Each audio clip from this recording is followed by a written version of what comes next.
Partly cloudy and 17 degrees. 12 minutes now after 5 o'clock. Our top story here on All Points West today, coping with a shortage of family physicians. Several doctors in Greater Victoria are frustrated in their attempts to pass on their practices to new doctors. Dr. Chris Pengelly says he wants to retire, but he isn't even able to give his practice away. He says new graduates just aren't interested in becoming GPs. Dr. Bill Carver is a family physician in Esquimalt and the president of Doctors of BC. We've reached him this afternoon. Hello, Dr. Carver. Hello, Joanne. Just how common is Dr. Pengelly's experience? It's very common. There is a shortage of family physicians, and it's not restricted to Victoria. It's across BC, actually across Canada and into North America as well. It's been a problem for many years. It has been getting a bit worse. We estimate that we need about 450 medical graduates per year to keep up the status quo, and we're actually graduating 288. So there's a shortfall, and there's even a shortfall including international medical graduates or foreign graduates that come into BC. So we are looking at a human resources situation, and we need to address that over the next several years and address it very quickly. And yet I know that there are going to be an awful lot of parents, for example, out there going, and yet if this is the shortage, how come it is so hard for people to get into medical school? So do you see a disconnect between what we need and the number of graduates that medical schools are turning out, and wondering why we're not able to create, for example, more seats at a medical school? Absolutely. We do need more medical graduates. We also need to have more of a connect between which fields of practice the graduates enter. We do know that, ironically, there are some specialties right now, some surgical specialties, in which people finish the residencies and can't find a position at any of the local hospitals in order to utilize their skills. So we need to take a look at the training system and make some pretty rapid changes. Let's talk about being in family practice. I mean, you're a family physician. Yes. Why do you think new doctors don't want to take on the role that you're doing right now? Well, about 10 years ago, we had a very difficult relationship with the government, and family practice was dying on the vine.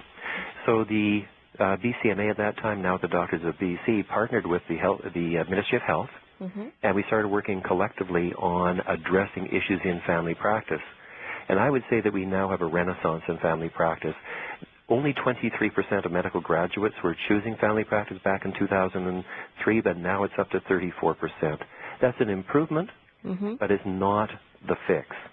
Part of the collaboration we've done with government is to create community-based groups of family doctors called divisions. There are now 34 blanketing the province, and 95% of BC's family doctors can access one. Those divisions have taken up the issue of being unable to get access to primary care. So a program has been launched called A GP for Me that's looking at a number of different factors. We're looking at trying to encourage recruitment and retention, and the divisions right across the province are cooperating to try to make sure that other graduates know that BC is the best place on earth to live. Yes. And we're also looking at ways that we can each improve our practice efficiencies, and we can work together as groups of doctors to expand our umbrella of care so that every British Columbian who wants one can get access to our services and our care.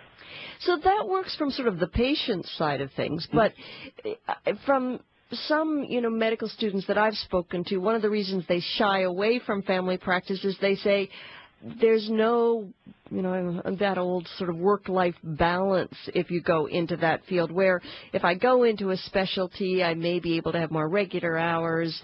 There's more support. What do you make of that argument? There is definitely a different work-life balance in the younger generation. And I don't know, for some reason they want to spend more time with their families and be actually active in raising their children. I actually think that's a healthier approach from the number of hours I put in. Yeah. So I don't think, here's, within family practice, there's differences. I don't think you're going to attract a new graduate to move into a solo practice working by himself or herself with paper charts. What I think the new graduates want is a group practice where they can share the responsibilities and share the hours with their peers. And the electronic medical records that have been so dramatically increased over the last few years is making that possible. Because, for instance, I'm taking a telephone interview with you now, and I'm attending a meeting on mental health in Kelowna, so my partners are seeing my patients. Okay. And they can log into the files, and they can see an organized, computerized record showing the problem list, the medications, the allergies, and it's a lot easier to share care. We're also underutilizing other healthcare providers, and I think what we should be doing is looking very, very closely at how we can bring in teams so we can each professional can work within the scope of practice and work more efficiently. Are there other ways that you can, I hate to say, sort of sell family practice to the medical students, but are you making an effort, and I take it that, our family practitioners are pretty busy, but to make sure that to students who are in the system now are exposed to what you love about being a family doc as opposed to maybe looking at a specialty? Absolutely, yes, and thank you for raising that. But I am going to point out that the effort we put in now is going to take a few years to actually bear fruit. So what's happening now is that the medical schools are choosing more graduates who are interested in family practice from the outset, more interested in generalism, and also looking at students who come from smaller communities, because we do know that people who come from smaller communities are far more likely to return to smaller communities. And we have a real disconnect in the number of graduates that we have and the number going into rural practice. The other thing that's happening is we're taking the medical students and we're kicking them out of town. Yeah. So we have now got what's called a distributed system. So instead of being trained in downtown Vancouver, there's now a training site in Prince George, in Kelowna, in Victoria, and those sites are regularly sending students out to smaller communities to work with mentors and to be exposed to small town family practice, and we hope to see results within the next very few years. Already the enthusiasm in the students for taking on family practice and rural family practice is going up. It's quite exciting.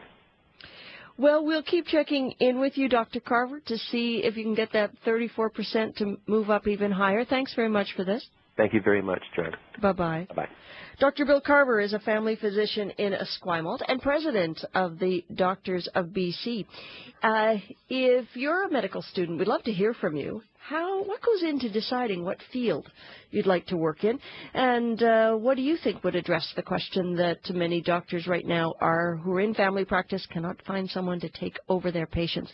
You can let us know at 1-800-757-1446 or allpointswest@cbc.ca. Hi, Joanne. It's Gregor at On the Island.